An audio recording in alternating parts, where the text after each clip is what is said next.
Bonjour à tous, c'est la Brute Aventure. Alors aujourd'hui on se retrouve pour une nouvelle vidéo. On va voir un peu toute la biodiversité qu'il y a dans cette mare, toute la vie qu'il peut y avoir. Donc je parle un peu fort, désolé pour le coup. Aujourd'hui on a énormément de vent, du coup je suis obligé de parler fort. Ça sert à rien que je me mette un petit micro cravate sur moi, ça sera pareil. Donc je vais parler un peu fort comme ça à la caméra, faudra m'excuser. C'est parti, on va aller voir un peu toute la vie qu'il y a dans cette mare. Alors là, dans cette mare, j'ai déjà fait un petit tour là. J'ai vu, on a du crapaud commun, on a du triton. Alors je ne saurais pas dire si c'est du triton palmé, du triton alpestre ou une autre espèce de triton. En tout cas, on peut voir, il y a beaucoup de plantes. Donc c'est une eau très oxygénée, il y a pas mal de cachettes, il y a un bon garde-manger, que ce soit pour les grenouilles, les crapauds, les tritons. Il y a aussi les escargots aquatiques. On a un paquet de bestioles là-dedans. On va aller voir ça petit à petit.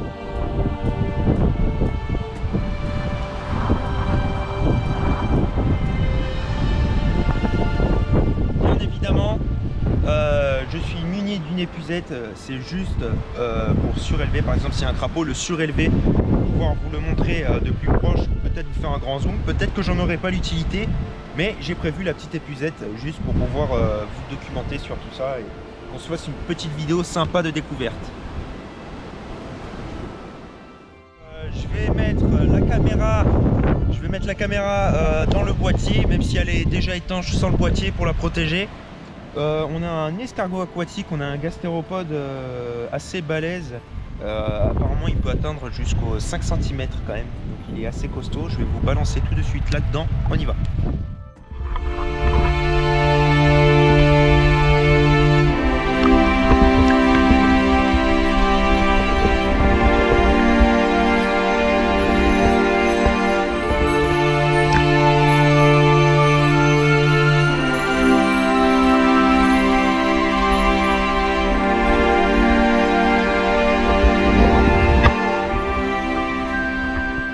On a même des petites araignées. Je pense que je ne saurais pas vous dire là comme ça tout de suite quelle espèce il s'agit de petites araignées. En tout cas, c'est des araignées qui se déplacent aussi bien sur la terre ferme que sur l'eau. Je trouve ça assez impressionnant. Elles sont juste là. Bon, elles sont toutes petites. Je pense pas que vous allez les voir comme ça avec la GoPro. C'est pour ça qu'on va faire un grand zoom.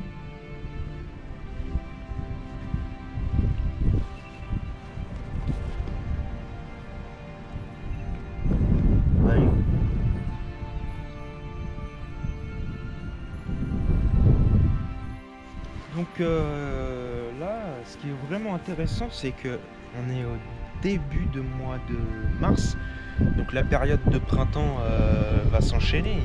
On voit vraiment là tous les amphibiens, toutes les bébêtes qui sortent, surtout les amphibiens en ce moment pour la reproduction. Après les grenouilles, les crapauds, etc. On va voir si on arrive à observer des œufs de crapauds ou de grenouilles. Sachez que ça peut faire jusqu'à 20 000 œufs. Ensuite, on a, comment vous expliquer, on a pas mal de prédateurs dans cette mare. Ça, c'est compliqué à faire une vidéo, ça, avec le vent. Donc, je veux dire, ce qu'on a, c'est qu'on a la période de mars qui début mars, ça va s'enchaîner. Donc, on a la période de reproduction, alors que ce soit au niveau des amphibiens, des insectes et de tous les animaux en général. C'est là qu'on les voit, on a le plus de chances de pouvoir observer certaines espèces, notamment le triton. Il faut savoir qu'après dans une mare, il y a aussi les prédateurs, donc on peut dire les larves de libellule, les larves de libellules, d'autres larves d'insectes, etc. Qui viennent notamment manger par exemple les œufs de grenouilles ou de crapauds ou de tritons, les œufs d'amphibiens en général du coup. Qui viennent manger, même après, faut savoir que le grenouille ou le crapaud ça peut faire 16 000, 20 000 œufs. On va peut-être avoir la chance de pouvoir en filmer pour que vous puissiez voir à quoi ça ressemble. Même têtards, en général, ils se font manger, les petits têtards se font manger par les autres prédateurs. C'est la loi animale, c'est la chaîne alimentaire. Donc on va aller continuer à voir. Donc là on arrive à un endroit qui est assez à l'ombre. Donc ici, là on est juste début mars, donc on n'a que les amphibiens qui se réveillent doucement. On est aux alentours du 15, 18, 20 degrés généralement dans les journées qu'on a en ce moment.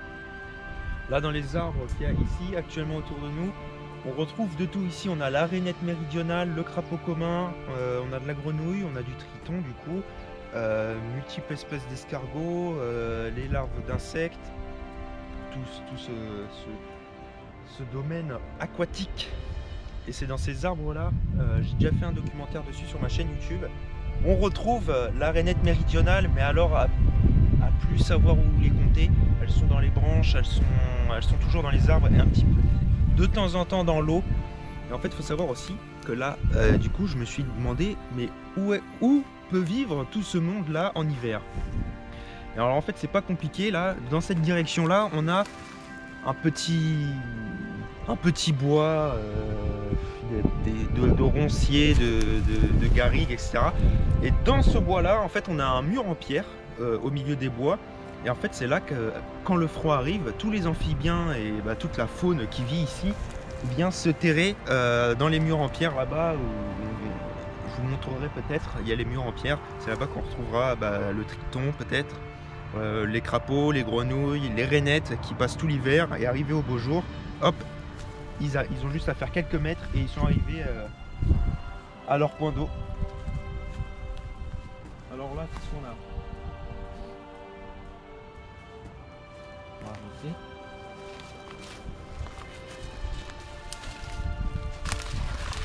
Aïe. Aïe.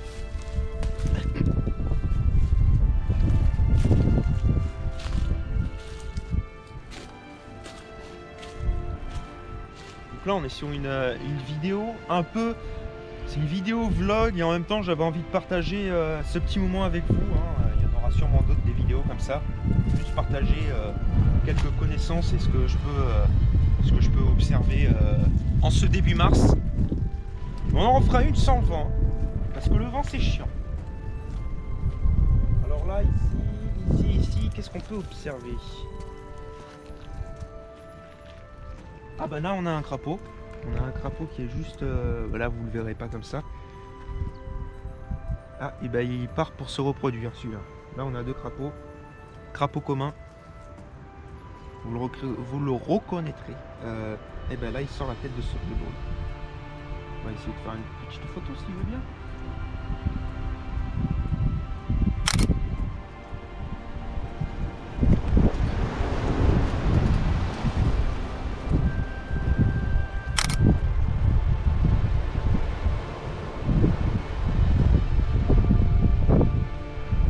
Bon, je vais vous emmener avec lui tout de suite.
J'ai même pas besoin le filet, en vrai ça sert à rien, j'ai pas envie de trop les déranger sachant que c'est leur période de reproduction.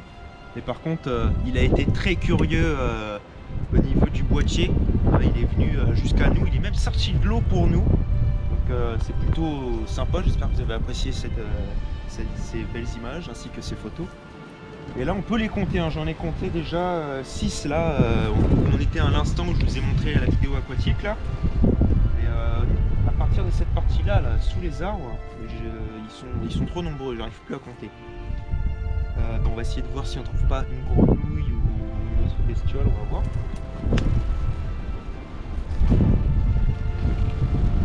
là, c'est dans ce bois-là que je vous parle. C'est dans ce bois-là justement que tous les amphibiens se sont terrés à l'abri de la fraîcheur. On a un vent pas possible. Allez, avant qu'on se prenne l'arbre dans la tête.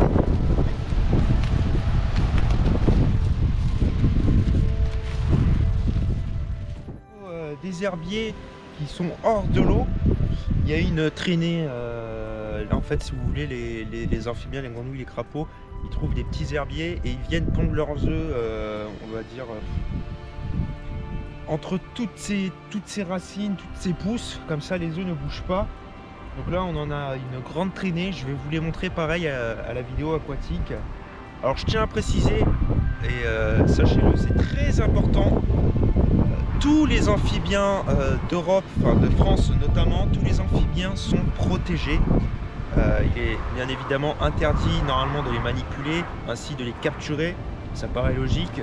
Et surtout si vous voyez comme ça des œufs d'amphibiens, de grenouilles ou de crapauds, il ne faut surtout pas, pareil, marcher dessus, l'écraser ou vouloir en sortir par curiosité. Qu'est-ce que je peux vous dire encore ? De vouloir tout toucher ou autre chose, parce que les amphibiens bien évidemment sont menacés partout en France. Donc voilà, c'était ma petite parenthèse, je voulais partager avec vous. Maintenant je vais vous emmener tout de suite en vidéo aquatique pour que vous puissiez voir de plus près.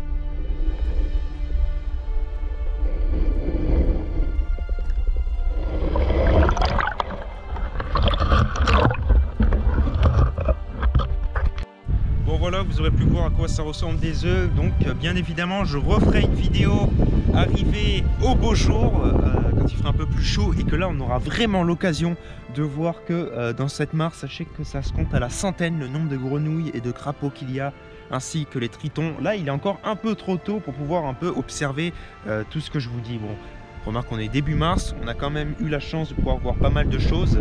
J'espère que vous aurez apprécié cette vidéo. Bien évidemment, je vous invite à vous abonner à la chaîne pour suivre nos aventures, nos péripéties, nos documentaires, ainsi que nos connaissances. Et aussi, on aime bien nos abonnés partagent aussi leurs connaissances en commentaire ou sur les réseaux. Il y a un peu beaucoup de vent, je suis encore désolé pour tout ce vent.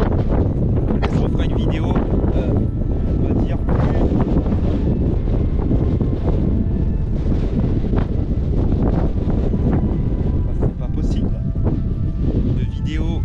plus documenté sur toute cette biodiversité qu'il y a là. Là c'était juste un peu, on va dire, un petit vlog nature que je voulais partager avec vous. Je vous dis à la prochaine pour une prochaine vidéo.